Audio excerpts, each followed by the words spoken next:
Hello, encouragers. I'm Rebekah Scott, wife, mother of 4, author, and owner and designer of Rebekah Scott Designs. I'm here to encourage you, to make you feel that I can do this spirit each and every day of our awesome journeys to fulfill our many important roles. I believe we are fully equipped to execute, and I will provide as much knowledge, practices, and systems as I can to help you understand just what I know you can do. Execute. We got this.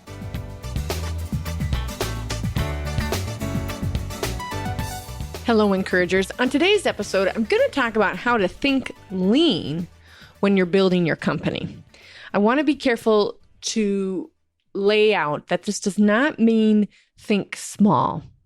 This still means thinking large and thinking abundantly for your business, just thinking lean while you're in the years of building it. And even if you've been in business as long as I have, there are still months or quarters where you need to think lean. You need to cut back on a few things because of circumstances, or you realize that your profit margin is not where it needs to be and you want to make that better. Basically, the cost that you want to be able to pay yourself and your employees and your outgoing cost is just getting really expensive and the percentages are off the charts. And maybe off the charts is an exaggeration, but let's say it's like 11% profit margin. That's a concern. And these figures can be figured very easily with a bookkeeper or an accountant. Just ask them, what's outgoing and what's incoming and what's the difference. That is basically where your profit margin lies. And you want to know those figures. I'm big about knowing your numbers, even though, especially for me as a creative person, I just want to create it. I want to make people smile when they get it and they open it. But we also need to know our numbers. So I wanted to be careful. We're still thinking abundantly, but we're also going to think lean. And I have a couple of things that I've done throughout the years that I can offer for you on how to think lean when you're building up your company. Lean means being really smart about your output and your resources of money and time. So maybe it's cutting cost or maybe it's cutting time, being more efficient or more effective with your practices. So first, I want you to ask yourself, do I have more time or money? This was a phrase that my mother used frequently, and she always said I had more time. So that's why she sewed all of our clothes instead of buying them. So think of that question when you're going to either cut something or add something. Do I have more time or money this quarter, this month, this time? Like, can I afford to go ahead and buy this? Or do I have more time where I can develop it? So if it is a lean time, so for me, my lean time is definitely the first quarter. I'm in retail. And for my purses and accessories, and if you're not familiar, my website is shoprsd.com. Again, I'm always thinking abundantly. My lean time is in the first quarter. So I kind of reevaluate what's going out and what's coming in. And am I being super wise about what is going out? So I take a look at a couple of different major sections of business. I want to challenge you to look at your print cost. Anything that you have printed for your business. So for example, I have a booth that I do, 10 to 20 times a year in different states and different cities. I think of my print costs. How many of the materials in there are either outdated or really are okay or just need a little spruce up? Can I wait to do that until second quarter when there's a little bit more cash flow? And are my printed materials not just the ones that hang in the booth? We're talking about your business cards. We're talking about your thank you cards that you put in a package. Hopefully you put one of those in a package afterwards.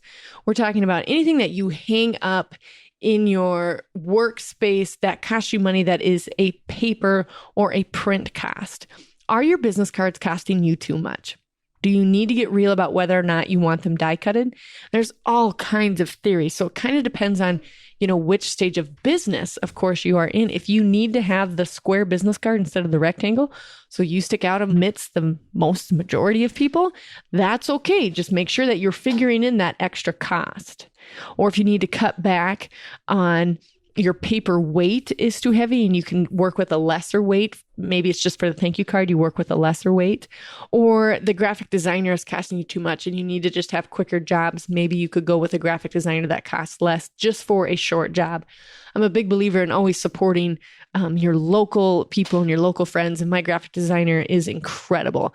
And so I will tell her upfront, like, this is how much I can spend on it. And if you think this is going to spend too much of your time and I can't afford you, I totally get it for this project. This project, I'm just going to use a student from a university. So have open communication. If you do have a diehard graphic designer that she's your go-to gal, let her know upfront, listen, I'm thinking lean right now. Can you tell me the approximate time on this? And this is what I want budgeted towards it, so that she's aware also how much you want to spend. Take a look at your ink. Maybe, when you print emails or you print orders or anything that you're printing in your work area, do you need to go to toner ink or Insta ink, or is there a program? We're on a program where we get to print so many pages a month for a certain cost. It helps a lot. So take a look at how much you're printing, and maybe you could save on some ink. How many of your print materials are two-sided? Could you make them one-sided? We have a pretty little pamphlet that we put in each purse that's bought from us. And we're really thinking about going to a postcard size, because I'm not so sure that our customers are reading the book, so to say, but would rather have just a one or two-sided postcard that they can read rather than opening up something beautiful. While I know it is beautiful and it's fun to look at and it's fun to feel at that level, I have to get real about print costs, and they are really adding up in our studio. And also, print costs just always do add up. Paper is heavy and ink is expensive. So think through your print cost. Another thing you can take a look at when you're thinking lean is your subscriptions. Maybe you have subscribed to things that you didn't realize you did 2 years ago, and it's actually costing you money. It's $15 a year. It's $30 a year to join this mastermind group or this series of emails or whatever it is. Or maybe your ink, you're on a subscription, but the ink is costing too much, because there's lots of different subscription programs for ink and press costs. So make sure you're paying attention to what your subscriptions are costing you per month, even the magazines that you get, or the website hosting. Who's hosting your website and how much does it cost per month? Also, take a look at your email hosting. Do you need to clean out your email to get rid of people who aren't answering their email, and then you have a lower cost because your email list is only 1,400 versus 3,000? Again, be careful to think abundantly, but just think smart. This is just a way of really thinking through every dollar that goes out. If you are involved in associations, take a look at those subscriptions. Like if you're involved with the Chamber of Commerce and it's working really well and you feel like you're getting a lot of leads from it, stick with it. In my case, I wasn't getting any leads from the Chamber of Commerce, and I found it was an inconvenient time with me as a mother to go to the mixers and see a bunch of men in suit. There wasn't enough represented for my retail business and my level of business. Not that I'm above them by any means. I just mean the 15 years in the art field, I just couldn't find anybody else like that there that I could gain any information from. So I decided to stop it would be a membership is what it was called. So watch your memberships. I decided to stop that and then put my money towards a mastermind group, which was less cost to me. Hello, encouragers. If you are feeling encouraged during this podcast or need more clarification or direction, I do offer coaching. And then also we offer a 1-day workshop. Visit our website at shopresd.com and click on the podcast link on the top bar. I would love to chat with you and help you succeed.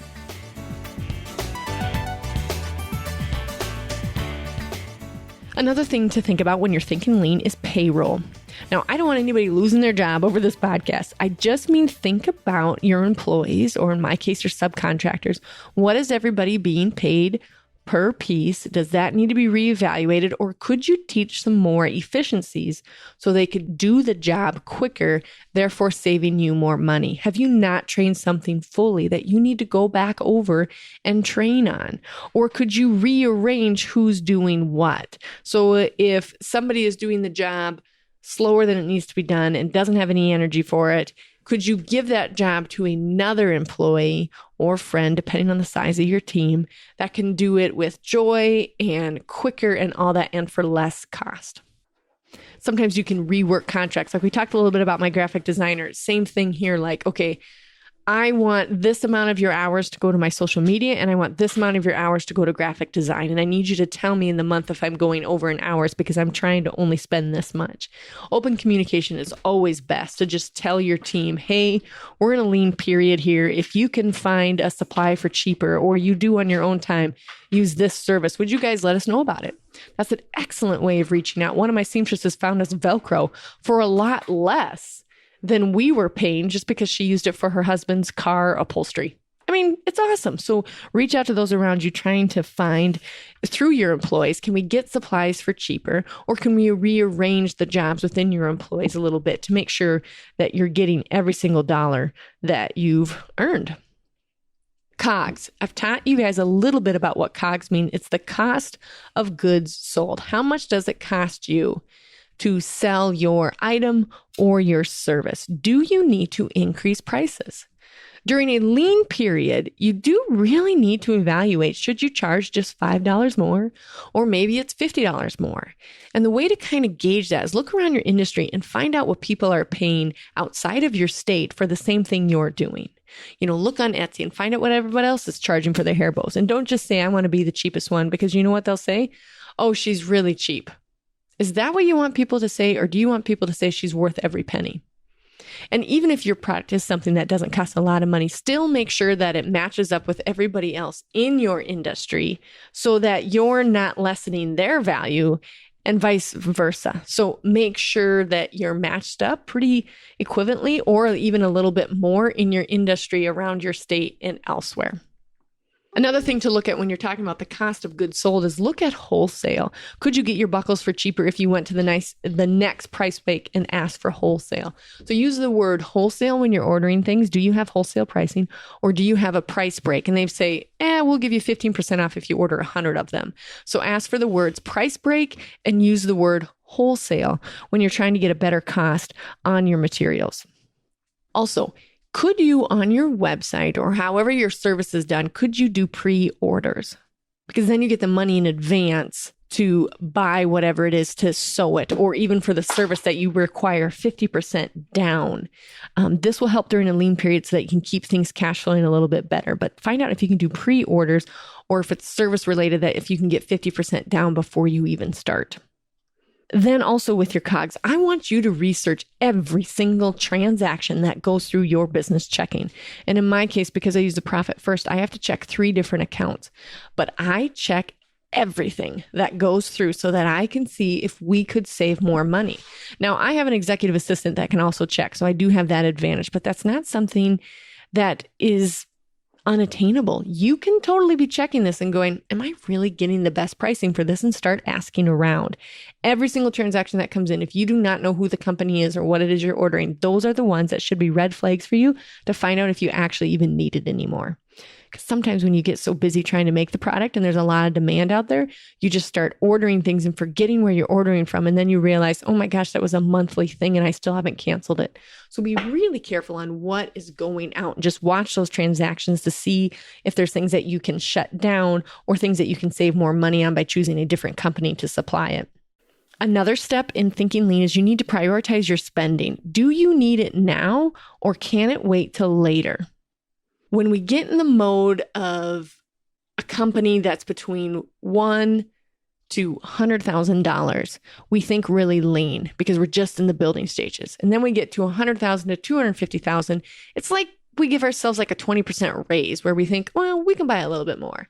And then when we get in really big trouble is when you get from $500,000 to $1 million. I should be careful to say it's not trouble, but when you get into that stage, you're less likely to watch what's coming in and coming out because there's something in our brain that just clicks where we're like, oh, we're at the $500,000 level. We don't need to watch things as much. We've got plenty.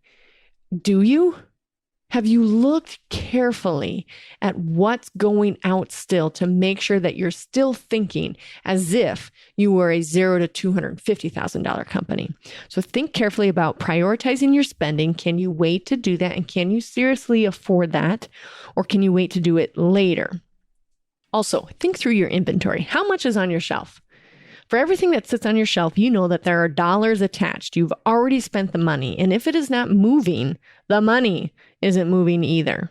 So think through how much inventory do you have on your shelf? Is there some kind of special you can run, some kind of limited collection, some time of really fun sale that you can move the stuff that is on your shelf considered inventory?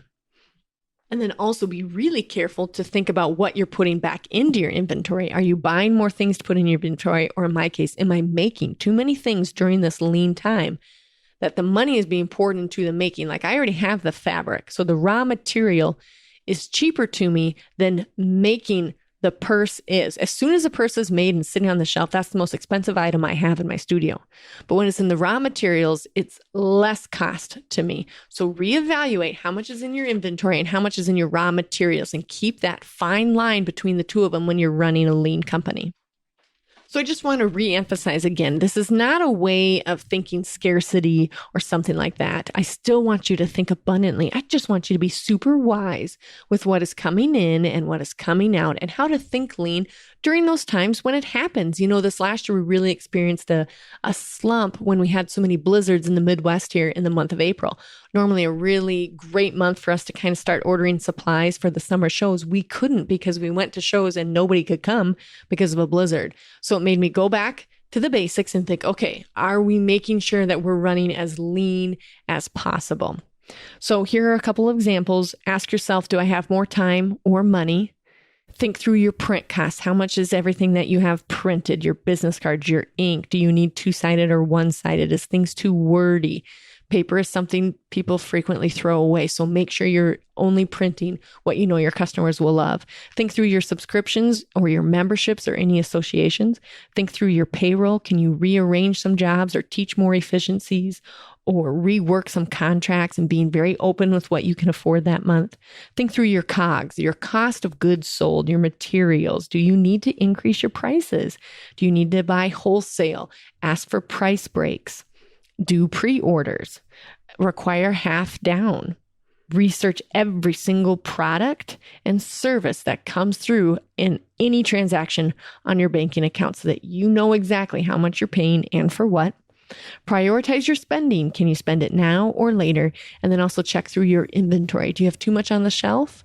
Do you have too much in raw materials? So evaluate those things in order to think lean when building your company. It's so much fun to see when those numbers can increase, when your growth can increase, but also your profit can increase. It's a really beautiful space to be in. We got this, encouragers. Hey, encouragers, if you're feeling overwhelmed, if you've had the scene where you're crying because there's no way you can meet all the roles in your life, I've been there. I've so been there, but I'm not there anymore. And I know how you can get out of that slump and start executing on all the things that God has equipped you to do. You can pick up my book at equippedtoexecute.com, also on my website at shoprsd.com, and it's also available on Amazon. Thank you for tuning in, encouragers. Remember to subscribe so it's automatically on your phone, and please rate and review me. We got this, encouragers.